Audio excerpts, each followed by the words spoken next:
Some other things I won't repeat, but like now I know what it's like to be on the other side of some severe roasting because my mother roasted me so hard that I think like I've had an existential emotional crisis internally within myself this week.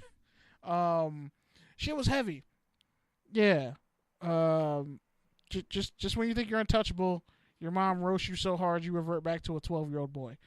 Wow, that's some great shit. But anyway, next thing, I almost got shot last week. Yeah, Crenshaw train station. Fuck Crenshaw train station.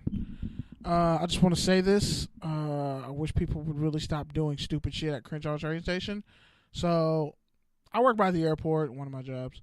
Because they're doing construction on one of the trains that will go back to Santa Monica, the Green Line. Some of y'all familiar with that. If you're not, history lesson. But anyway, so there's free shuttles. Like it's 8:53. It looks like a big red bus. Takes you to Hawthorne Station, which is also closed, and Crenshaw Station. It's Saturday night last week. Bus Stop Chronicles. Bus Stop Chronicles. All right. So it's like 6:30 last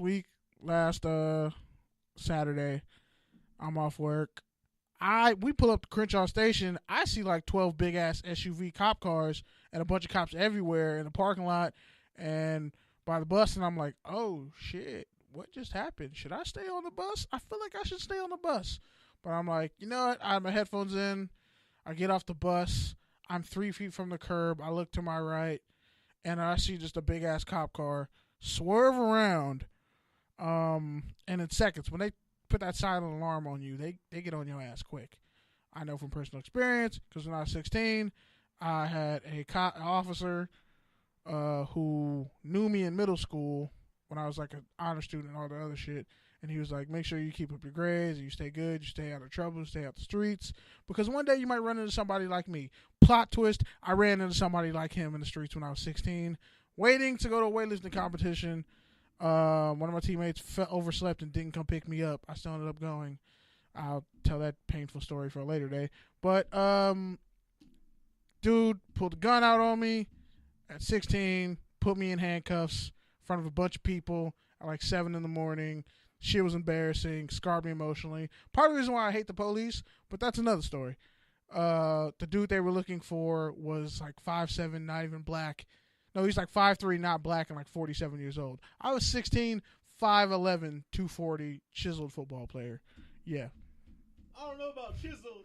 Shut the fuck up, Pete. First off, I wasn't always fat, so there. Anyway. Congrats for dropping the first F-bomb of the show. Technically, it was the second F-bomb, but you really made me mad. We're going to start a money drill for the F-word now. Yeah, it's going to be towards me because I say it too much. But anyway, so after all that, cop gets out the car at Crenshaw train station last Saturday. Flashlight in hand, which is what I saw first, and then I saw the gun, and then I froze up and literally felt the same paralyzing trauma I felt when I was 16. Like, am I about to die? Is this cop going to shoot me? And I hate that feeling. It's a horrible feeling. Had me shook. As soon as it was over, I pretty much just caught an Uber from SpaceX, took my ass home, went to sleep. But the kid that they were looking for was like 3 feet away from me and screaming like, I'm not with him. I'm not with him. And I'm like, wait, I hope you don't mean me, officer. Like, I was looking at the cop like, I didn't do shit. I just stepped off the bus. I didn't say anything. Had my hands in the air and my headphones and my phone in my hand. And I just slowly backed away out of their sight of fire. And I was like, okay, they weren't talking about me. But yeah, it was a crazy scenario. Put the kid in cuffs. I don't know whether him and the guy he was with were fighting or whatever, but it's craziness. Just know, fuck Crenshaw train station and stay away from there if you can. And lastly, I had a holiday party at my job that was by LAX on Monday. Took my mom and my little sister. My little sister danced the whole night, even though she's not really little because she's like practically almost my height, and she's 21. And it was weird. It was me, my mom, my sister, a homie of mine. Shout out to the homie David and his girl. Shout out to the homie Chris, who his wife gave birth to a beautiful little girl, 5-pound girl, healthy, this past Monday. Came 3 weeks early. But kudos to him, man. Kudos to the homie Chris. Great father, great dude. Happy for all my friends, them growing up and living their best lives. So that's it made me feel old because my mom was like, "So when are you gonna have kids?" And I just drank my Modelo. I was like, "What?" Couldn't hear you. And then my friend David, who was there and has a kid, looked at me like, "You don't want to have kids right now. You don't want to have kids. Trust me." And everybody else at the table, of course, his girl, my sister, and my mom are like, "No. When am I gonna get a grandkid?" And I'm just like, oh. And then they brought up this girl, and I just got roasted for 30 minutes straight. But it was fun. My homie hadn't seen my mom since we were like sophomores in high school and playing football together. So that was great. And my little sister was pretty much dancing with all my coworkers and showing me up. And then my friend David, his homegirl, was like, "Wow, she's really like the best version of you, a better version of you." And I was like, you know what? Yeah, she is. Like, she's not jaded and she hasn't given up on people yet. And yeah, shout out to my little sister Chelsea, who's not really my little sister because, again, she's like damn near P-type. But shout out to her for being shout out to the people in your families who are just beautiful spirits. And, like, their lack of not giving a fuck is so strong, but they're so nice that, like, you're just like, how do you do that? Like, it's angelic in a way. It's weird. But, yeah, shout out to my little sister because Lord knows I'm an asshole. But, yeah, and I'm also, I paid. I know it's a long-ass rant, but I told you I went through a lot of shit this week emotionally, so bear with me. But, yeah, I'm officially back in school. I paid for the one journalism class I needed to graduate, and then I have to just take 3 random electives. They're all going to be Africana Studies classes, except for the one Africana Studies class that a white woman teaches. One of them is called Black Psychology, and a white woman teaches it. I didn't make that up. And another is Politics and Hip Hop, and a white woman teaches it, and no one's registered for the class yet. Yeah, see, son, we're gonna talk about that one day. But anyway, other than that, I'm really excited. Everything I've been working for is coming to fruition this year. And my birthday is in February. And my older sister's birthday is at the end of the month. I'm ready to get into some shit. But just not in the next 3 weeks because I'm broke. Yeah, later. Okay, man. Well, that totally changed up my vibe. That was a perfect combination of funny, hopeful, and nice. Which is really kind of the polar opposite of what I'm feeling. But before I get to all that, let me get to the start of it, man. First off, shout out to my homie C's, man. He got married, and yeah, as I mentioned earlier before, he's also having a baby. So shout out to him, man. He's gonna be a great dad. Hopefully his kid will be a Raiders fan, but I don't know. He seems to be converting to the Ramblings, so I don't know, man. To be continued. Shout out to the Salvadorians, including my girl. But yeah, on that same note, man, I got to get some shit off my chest. So you mentioned some nostalgia of being back, like in a time that was familiar, some deja vu, and this kind of scenario happened to me earlier this week. For those of you who don't know, I am a credentialed Lakers reporter. I go to game. I try to go to every home game. It really varies on whether or not they try me or not, but that's beyond the point. That's not what this is about. So there I was. For those of you who've ever been behind the scenes at Staples Center, there's this first stairway when you enter by the media exit off of 11th Street. You turn the corner, you walk down the stairs, and that's how you get to the event level. Right off those steps is pretty much the press room, and then you can go to different areas of the event level. Few eyes have seen it. You know, if you know, you know. Point is, man, I was walking up those steps. I had my AirPod in, and a Big Sean song came on, Dark Skies Paradise, and it took me back to that exact moment 3 years ago when I was a Clippers intern, walking in those same stairways, listening to that same album when it was new, and just really that album helped me get through so much stuff, just in terms of graduating and like trying to get over people and stuff like that. Like that album had an instrumental part of my life, and just to hear it again, it kind of took me back to that mindset, and it made me realize something. I really got here on my own fucking merit. Like, I got there. everything came full circle. Like, I remember being an intern and walking backstage, and this is when this whole thing is new to me.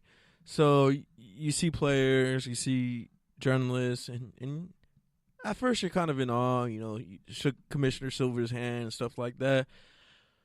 Point is, you're in awe. You want that sort of attention when you're an intern because you're trying to make it. You want someone to believe in you. You want someone to give you a chance. You want to earn their respect.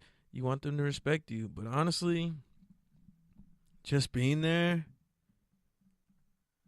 I just didn't give a fuck anymore. And it was weird because I realized I felt how Big Sean felt in Paradise. I felt how Kendrick Lamar felt in Control, where it's like, I see the work you guys have put in, and I get it. You guys deserve to be there, too. You deserve to be on that stage, no doubt. No one's taking that away from you. But what have you done for the culture? What have you done for people coming up for you? What is your impact? What is your legacy? Sure, you have a great title. Sure, your resume looks good. Sure, you have some good clips for your reel or your portfolio or whatever. Like, sure, you got clout. You got followers. People listen when you talk. All that stuff. That's all great. Players respect you, maybe. Other journalists respect you, maybe. But the point is, like, at the end of the day, when that's done, what are you going to be? Because it will end. And what will people say about you? Guess what? They'll probably just grab another white guy who had the same sort of, I don't know, private school background or could afford to do an unpaid internship or, I don't know, was a legacy somewhere or something like that. Point is, man, I get it. You went to a small market, you were a sports editor, you earned your keep and all that stuff, and you made your way back to LA, and now you're covering Lakers games, or you've been covering Lakers games since they were sorry the past 5 years, and now you've earned this right to cover LeBron, and players respect you, and all that sort of stuff, and I get that. But at the same day, like, I'm literally doing this as a hobby. I'm doing 40-hour weeks and still coming in here and doing this. Are you fucking kidding me? I host a podcast once a week about football, and I'm a credentialed NBA reporter. Stop fucking with me. Seriously. And that's my whole issue with this whole thing, man. The old guard. Especially, and obviously I work in a corporation, and I've been working at a corporation. And across everywhere that I've worked, regardless if it's a corporation, there's always politics. And the biggest thing I've always learned is no matter how much you want to innovate, no matter how much you want to change culture, none of it changes until the people at the top change. And that's a fact, period. So regardless of what you're doing, as long as those same old guards are trying to protect their salaries, their wants, their needs, and the culture that they came up in, where they had to pay their dues and do whatever they had to do and show up every day and wear suits, which none of us are doing anymore, or they got on social media early and got a good handle and now they have clout. Like, shit doesn't work that way anymore, man. We're out here trying to make it on our own merit, and you got to pay us respect. And on that same note, man, I don't want to completely diss the old guard because they did leave us with some great insights, which brings me to my final point, which really kind of ties everything together because beyond all that NBA shit, as I mentioned before, Kenny and I, we get stuff wrong, but we're usually right still. And even then, we're mostly right. True. The point is, we created this podcast, and I shared this on Instagram. We created this podcast not to be famous, not to have clout, but to create a platform for us, for our people, for people like us, for athletes like us, to have a voice, to have opinions, to share context, to have topical tangents, and all that marketing stuff you can find all throughout our social media. Point is, we created this to leave a legacy. We created this to be unique, as, both of our guests talked about, who both also have established their own brands and their own podcasts and stuff like that. But ultimately, as I said, the clout, the likes, all that shit, none of it matters, man, if you don't make a difference. None of it matters if you don't leave a legacy. None of it matters if you don't help